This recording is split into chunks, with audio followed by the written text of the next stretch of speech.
Hi, Jonathan.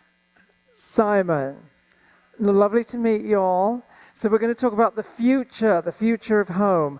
And I think that when people develop a sense or an idea of what the future is going to be, if they're creative people, such as we have here, creative people, when you think about the future, you tend to think about movies and fashion, but movies a lot. So first image here, there's two ways that we, creative people, tend to think about the future, I think. One is it's going to be all white and everyone's going to be wearing go-go boots and little courage dresses, and it's going to be so pristine and germ-free and squeaky clean, and sort of like in Sleeper. Everyone's seen that Woody Allen movie, Sleeper, hilarious. And also like 2001, and there's a great H.G. Wells movie, Things to Come, from the 30s. So everything is just so pristine and germ-free. So that's one way that we collectively think about the future. The other way we think about the future is this appalling, filthy dystopian hell. So have you seen that movie, Idiocracy? That's a great movie with Maya Rudolph. If you haven't seen Idiocracy, see it. It's really you'll love incredible. It. So I need Blade Runner. You know, the way the future is presented, it's messy, it's sort of polluted, it's just, So there's these two senses of the future, and I thought we're here in the presence of a genius, a minor genius. That's me. FYI. So I thought, let's ask Jonathan Adler, which is it going to be? Is it going to be the courage boots and the little hot pants, and that's just the men? Or is it going to be, is it going to be the filth, Jonathan? Filth, Jonathan. Yes, it's funny. When Simon and I first started talking about this, because we actually had a substantive conversation for the first time in our 100 years together, and we were really discussing what is the future of the home. It really made us think. And I think the reality is that those two poles of sort of a utopian, perfect world in which everything is futuristic as we think of it, and perfect, or the dystopian hellhole that we just discussed that's in Idiocracy. I think those are the two poles, and I think the reality is that in the future, both of those things will exist simultaneously. Hang on a minute. Both together? Both together.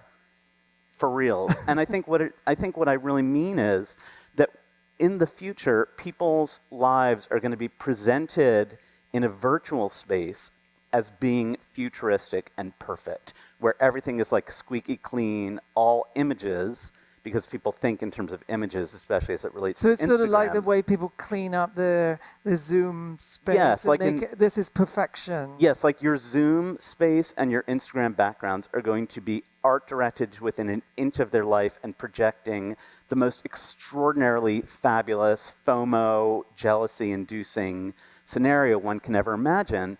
But what one doesn't see is the truth of life, which is the dirty breakfast dishes, the dystopian hellhole, the reality of day-to-day life that is omnipresent, but and is this a happy coexistence? I think it's a coexistence. I think that I guess my main point is that I think the idea of presenting images of one's home that are really extraordinary is going to be the real focus for us in the design profession.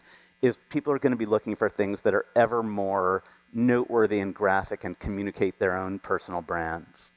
And exquisite and art directed. And I mean, when I was looking at these pictures of our apartment, and one does go to then the vacuum cleaner closet with the bags of dog food that are spilling out and stuff like that. So that juxtaposition, I guess, has always been there, but you're saying it's going to get magnified. I think it's going to get magnified because I think everyone now thinks in terms of the gram. I think that what I'm really talking about is the introduction of Instagram into people's lives and how it impacts design, both in interior and product design. People are looking for ever more noteworthy products that really communicate something about themselves. And it's, as it turns out, you guys, my personal brand, Modern American Glamour, happens to be perfectly appropriate for this moment. Well, what about the future, though? And the future, because I've always been focused on making design that is modern, aka new and futuristic, one hopes.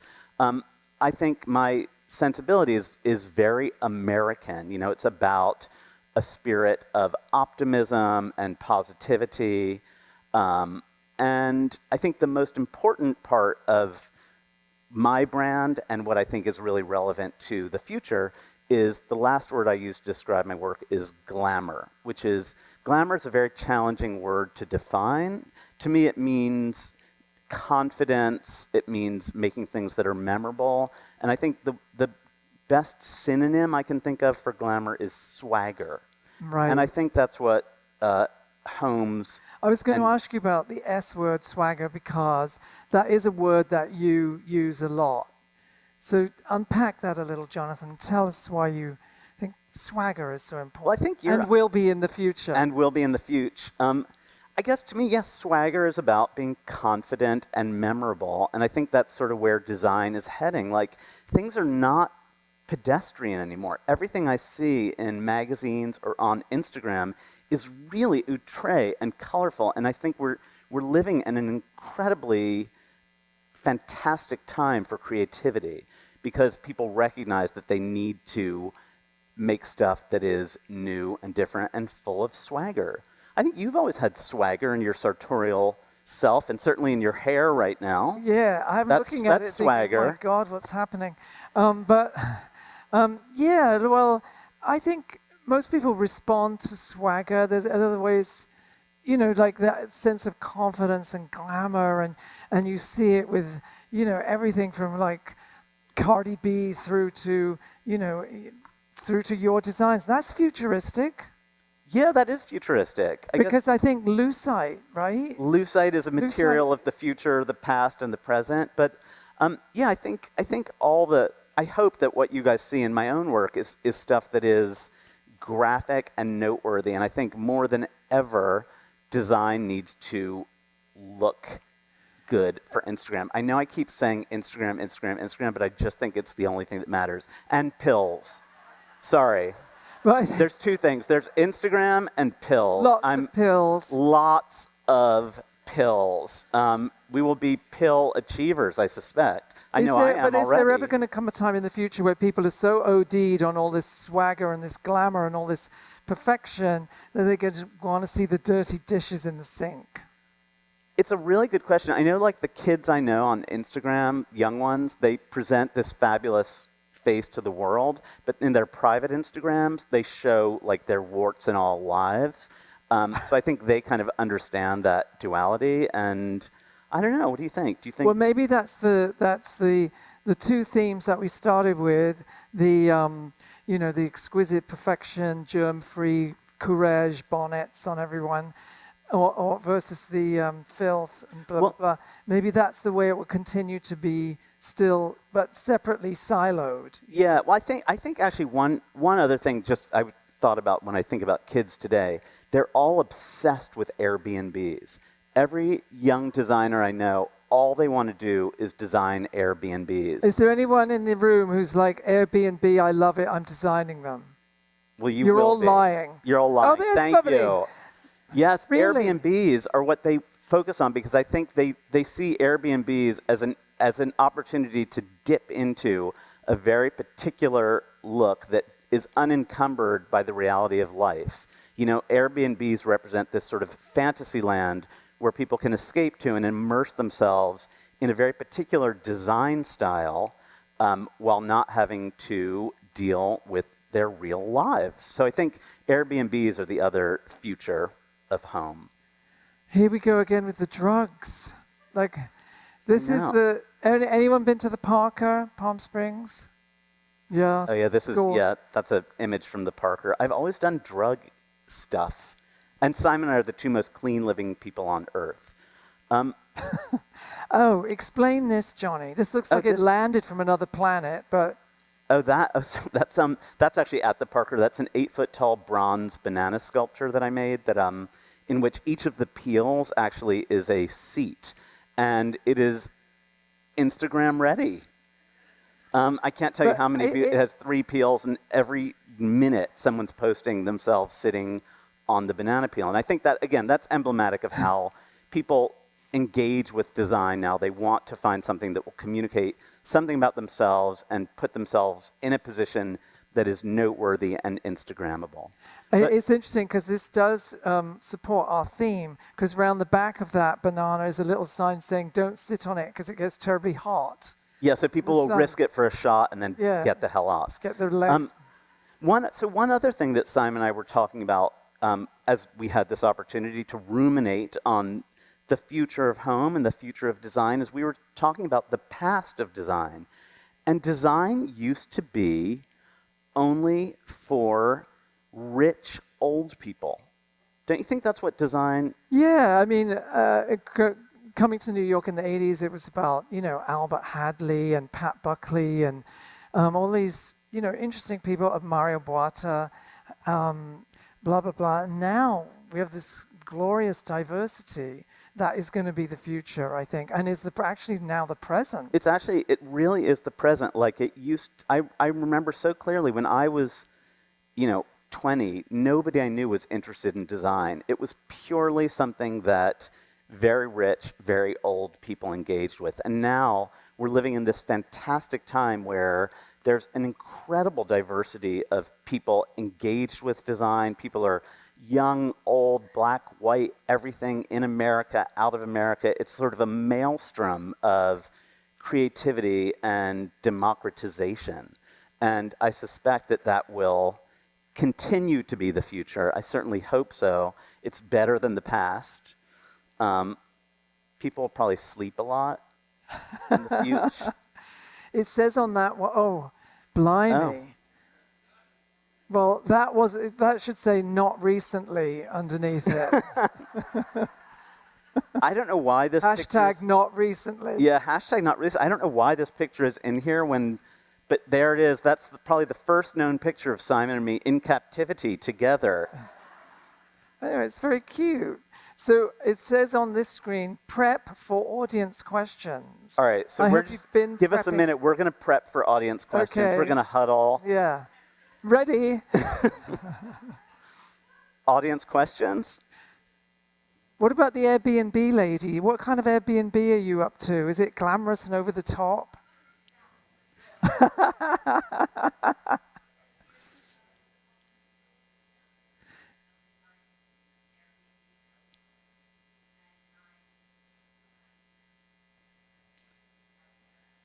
Oh, nice. Make them grammable. Make them grammable.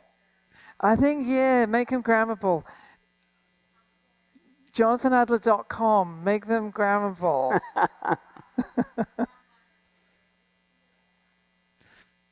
Nice. Well, mazel tov.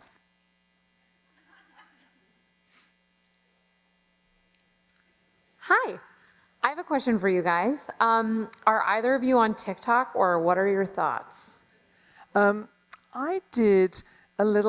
dabbled in TikTok for Making It, the show that I'm on NBC. I had to get involved in TikTok. I'm a bit slow to it. Yes, I need to be, I think. I don't know. I'm quite enthusiastic with Instagram because I finally sort of got in the rhythm of it. What about you? You haven't done any TikTok. I don't think we're on TikTok. I know I should be, but there's only so many hours in the day. I got to make my pots and design my stuff. You can do he's good at the Running Man. So yeah, I can do the Running Man. That's my one dance move. But I'm seriously good at the Running Man, so that could become my thing on TikTok. But no, we have not. There's only so many hours in the day. I'm enthusiastic about it. I think it makes sense for the design world. I don't know that that's going to be the most hands important. Up who swears by TikTok for interior design. Nobody. One. No, there was one. Yeah, maybe it's not the social media thing. But it will be. Design. It's inevitable. It's a great way to show a room, someone charging around, pointing at things. You could do that on TikTok. It'd be great.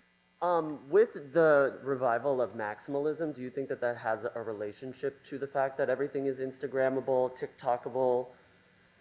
I'm on TikTok myself, and I've seen small businesses turn huge because of their ability to curate content and to show off maximalism style. Minimalism is almost not, it doesn't do well. So. Well, I think maximalism is a reflection of the speed at which the world keeps changing, and sort of like people want ever more outre things. Like, it's sort of like porn. You know, like just vanilla porn is not going to cut it anymore. Right. It's Jonathan. got to be... Jonathan. It just, vanilla... Anybody here who's doing like a OnlyFans, which, how many? I see like 30 people who I recognize from OnlyFans. Like, Johnny, crank it up, take it to 11, because vanilla ain't going to do. The young man has made a legitimate point, which is it like, who is it said the medium is the message? Marshall McLuhan. Marshall McLuhan, the medium is the message. So in other words, I think it's a legit point that the actual nature of the medium is feeding back and making us all more maximal. If you posted something that was like really subtle and kind of a bit too, it would just die in that medium. Right. No? Yeah, exactly. That's what I'm saying. You need to keep like cranking it up, and it almost seems like there'll be no end point. Like it's just got to be a lot. What's your TikTok thingy? What? So everyone can watch you. Oh, I'm not making content. I'm just consuming it a lot of the time. All right. Yeah. But I follow a lot of designers. I follow a lot of artists. There's ceramicists. There's painters. They do process videos, and their businesses take off because of the ability to show their own process and to to use their curations. I think in terms of the medium being the message, I would say that I think the real takeaway from that is that these social media platforms are the most important thing any young designer should focus on to break out. And it's part of that democratizing thing. Anyone can have a go. Anyone can have a go, and it's sort of merit-based. You kind of just got to make it like next level. Nice. Thank you. Like porn. Last question. Hi. Oh, I'm so excited to see you two. I brought my book if you could sign it later. Oh, sure. My favorite self-help book. 2 questions. Jonathan, first, like in terms of the future of your business, like e-commerce, like what's that future? I understand the aesthetics, but the business part. And Simon, what's the future of window dressing? I think yours is more interesting. But I'll answer mine. I mean, e-commerce is certainly like our biggest growth area. For me, I have retail stores, I have wholesale, and I have e-commerce. And I think that that's kind of makes sense for me and for people. You kind of just got to like hit everybody wherever they are. You know, so to me, it's about just sort of being on every platform and omnipresent as much as possible. And we're mailing a lot of catalogs. It's sort of just more. E-commerce is, of course, the most important growth area in my business. And thank God we're doing really well in e-commerce. And obviously that was essential in the last year and a half. And it's been really good. What's driving your e-commerce? Is it your Instagram? It's my fabulosity. It's the, I think, I think that I've always designed product that is very graphic and very sharp and looks really good online. So I think what's driving, we're doing all the typical channels that one does, including ones that I never would have thought, like we do a lot of text message marketing, which as a fossil I find very intrusive, but apparently people love it. So, we're doing all of the things and pulling all the levers, but I think that my actual work is really good for e-commerce because it is sharp and graphic and photographable, and that's just one of the reasons that I'm so great. Love it. Window dressing? Well, the future of window dressing, I think there's always going to be stores that do enclosed or, old-fashioned windows, like that kind of idea that I did for years, which is an enclosed window. And then, but more and more and more, I think that's a little counterintuitive. That, if that's your thing, great. And if it's like a little specialty store, it makes sense. But then I think most people now, you want to arrive at a store, see in, and the visual focal point, the thing that's meant to tantalize you and fascinate you, is something you see in the store, so you go in, rather than saying, no, stay on the sidewalk and look at these tableaus. And, whereas now it's like, come in, look at this, get an Instagram picture in front of it, and shop. But whereas the old idea was like, you're almost like keeping people on the sidewalk, which is a bit batty. But there's always going to be people like Bergdorf's is probably always going to have those incredible enclosed windows that they do at the holidays. But most people it's going to be, you look in, something fascinating going on here, got to go in. But your windows, and I remember this because I used to be a fanboy of Simons Barney's windows when I first moved to New York. And at the Barney's on 17th Street, those were Instagram at the time. It was like it was the shape of an Instagram image, and they were graphic and communicative and enticing. So they were the Instagram of its day. Should we do one more question?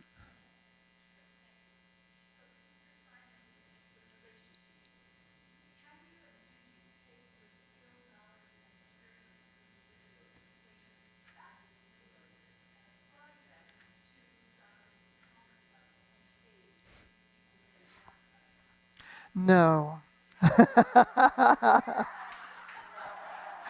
No.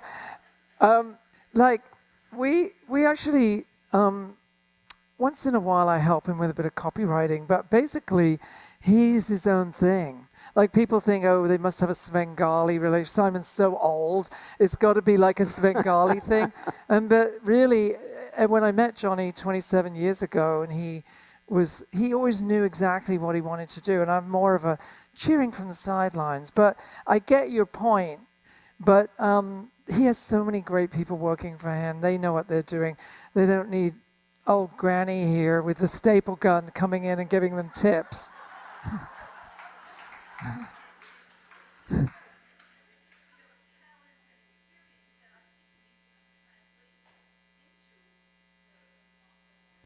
But I'm such a fossil, I barely can operate my phone. Like, things have changed so quickly in the last 10 years, in the last year, we're in a, so I've become... Yeah, I'm sorry, I'll tell you an anecdote that we can end on that relates to what a fossil you are, but what a visionary at the same time. As long as we're talking about me, we're talking about Simon, ahead. And Simon is both a fossil and a visionary, and I'll tell you why. Like, he never has his phone, like, he never answers my text. So I'm always texting him being like, oh, hey, 10 minutes late. And then 3 days later, he says, to what? 10 minutes late to what? And so it's a constant battle. Shay knew. I'm like, why don't you have your phone with you? And Simon wisely says, a telephone is an appliance. I don't bring my iron with me when I leave the house. Why would I bring my telephone? And so he actually is engaged with the world and doing things, and that's what we all should be. We should all be like my fossil of a husband, Simon.